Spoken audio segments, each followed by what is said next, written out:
Hey, what's going on? It's time for Monday's news. We got a lot to talk about. Let's get into it. All right, guys, here we go. So, starting this thing off with some news that a lot of people have been talking about. The ZMax Pro 2. Now, I don't know this to be true. I haven't heard any leaks. I'm not saying it's false. I'm just saying that, I haven't heard anything about any new ZMax Pro devices. And just because some benchmarks hit, this isn't really an upgrade. This just could be another device coming from ZTE.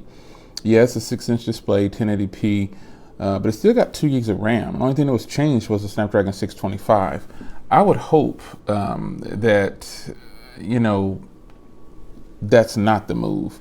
Yeah, it's running 7.1.1. It says Snapdragon 625, Adreno 506. It doesn't seem like an upgrade to me. The memory is still at 2 gigs of RAM, and storage said 9 gigs, which would make it a 16 gig device. That doesn't make any sense. I'm not thinking that this is the ZMax Pro 2. Plus, I haven't heard anything about a ZMax Pro 2. This just could be another device. Now, the front camera shows 5 megapixels. And shoots in full HD. The rear shows a 12 megapixel camera that shoots in 4K. Now, I don't know about that. I don't know if this would be an upgrade as far as a ZMax Pro would go. But people just label this. They got the model number was the Z986, and again, these are all rumors and exceptions and everything. But I don't think this is the ZMax Pro 2. If it is, hey, I stand corrected like I always do.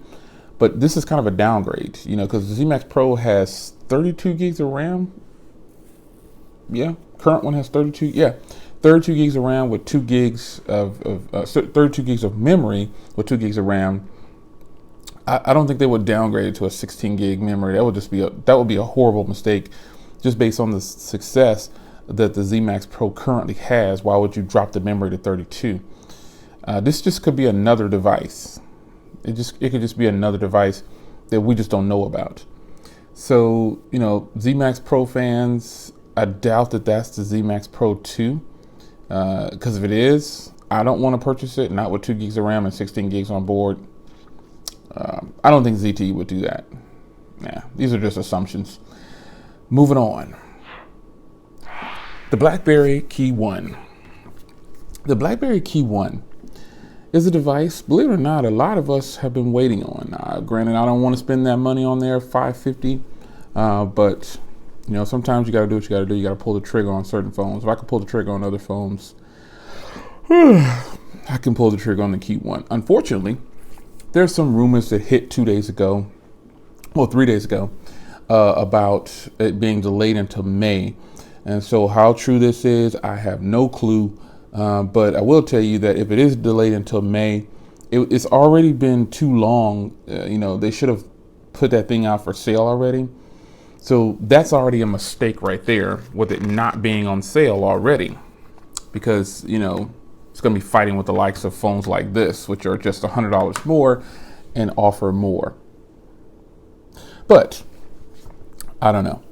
I don't think it was a good idea to prolong.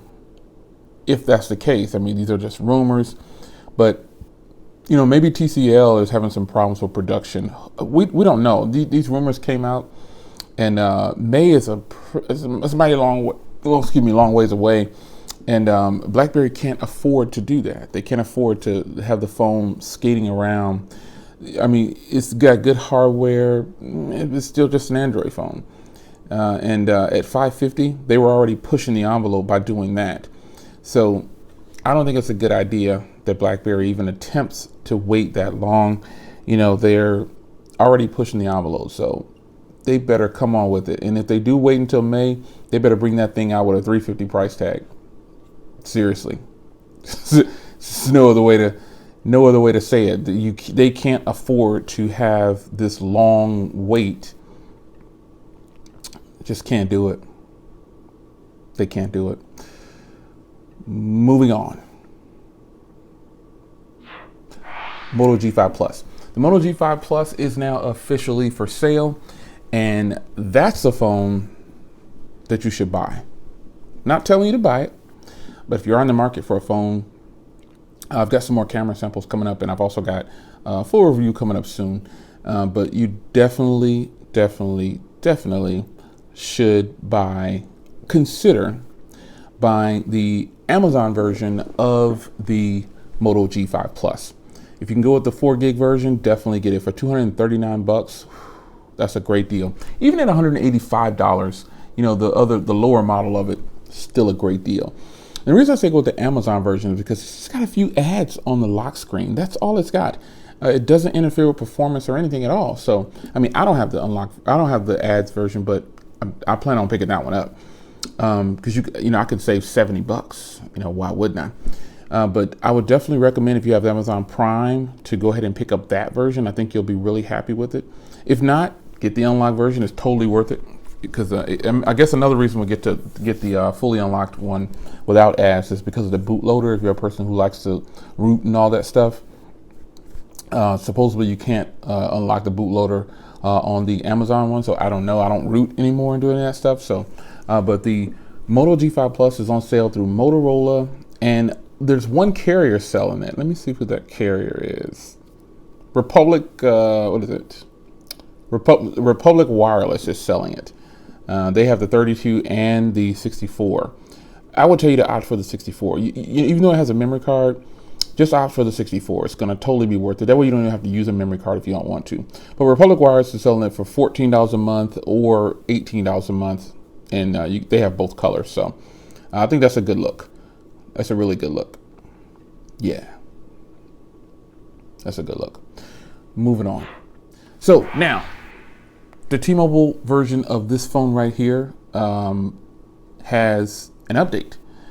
So go ahead and get that going. It doesn't say what it is, obviously, but it does give you the security patch for March, looks like. And if you're not already on the security patch for March, and it looks like the build, it's only 124 megabytes. So that lets you know it's just, they always say software improvements and stuff like that, but it's probably just the security patch update. That's all. I think the build number is, let me see if I can find the build number.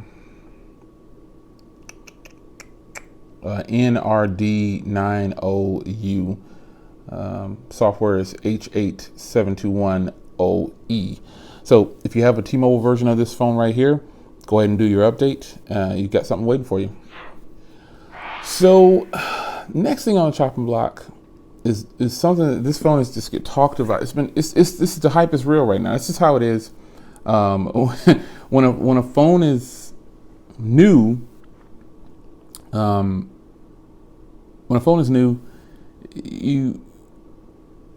you're gonna hear a lot of news on it. So it's like you see, I'm kind of hesitant to talk about it because I've got a lot of videos up on it already.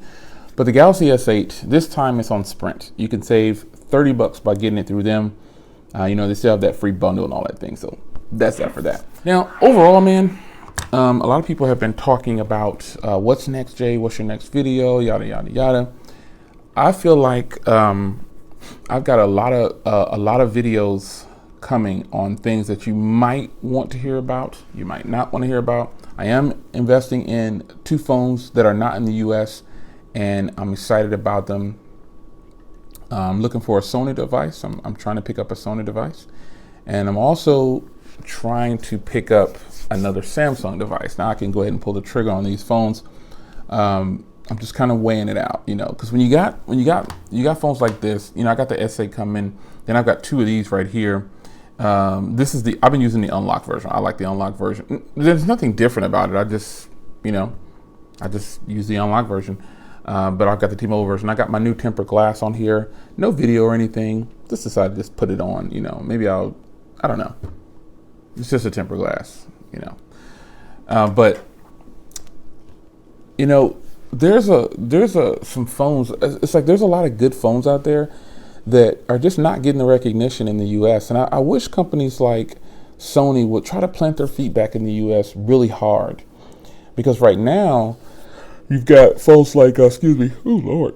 You've got companies like Huawei who are really making the mark, and you got ZTE pricing these phones pretty low, and they've got good things to offer. You've got Motorola, who's always offering good bang for buck. So I wish Sony would plant their feet, because technically I think Sony has better cameras than a lot of the phones that are in the U.S. But people don't, they're not interested in Sony, because Sony's not interested in the U.S. It appears. It's like they're not even trying.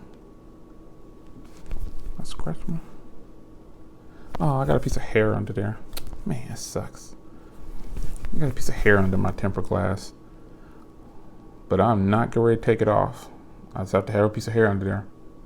But I wish Sony would try to plant their feet in the U.S. This seems like they're not even trying. They'll sell a couple of unlocked phones here and there, but that's about it. I wish they would really, really, really give it some thought and try to compete with all these other companies. And Huawei also, I wish Huawei would step it up a little bit and give us something different. Because the Mate 9 for me is like Huawei's best device at the moment. You still have the Nexus 6P and all those phones, but those phones are older, and those come a dime a dozen now. The Huawei Mate 9 is probably one of the best options that I would tell a person. If they wanted a big screen phone from Huawei, I would tell them hands down, get the Huawei Mate 9. It's the say-all phone for Huawei. I think so. But I wish some of these other OEMs, and another thing for Samsung, they're giving us these phones like the S8 and all these other things. I wish they would bring their A line and their C line to the US. And the reason they won't do that, because those are better options than what we're getting, because they cost a lot less, and you pretty much get the same superior hardware and screens.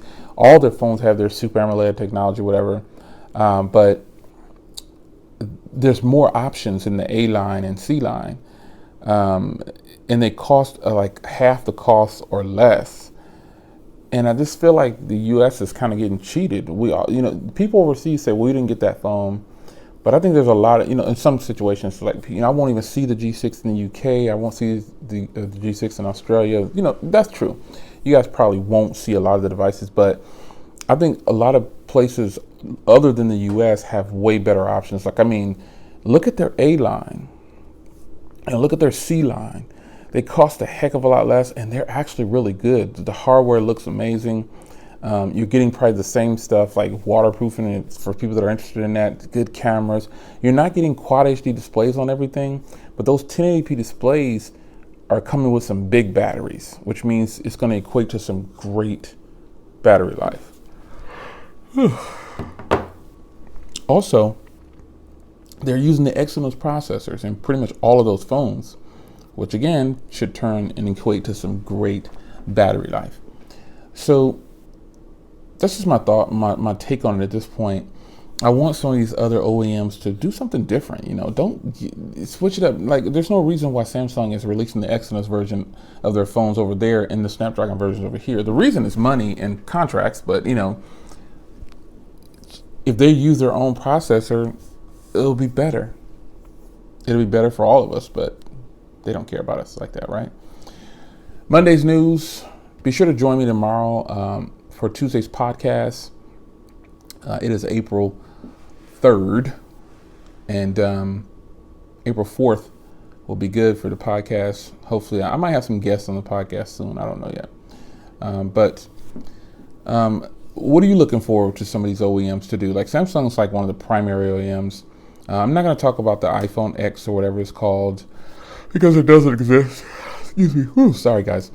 And also the new Note 8 or whatever supposedly is coming in September. I just don't see Samsung doing that.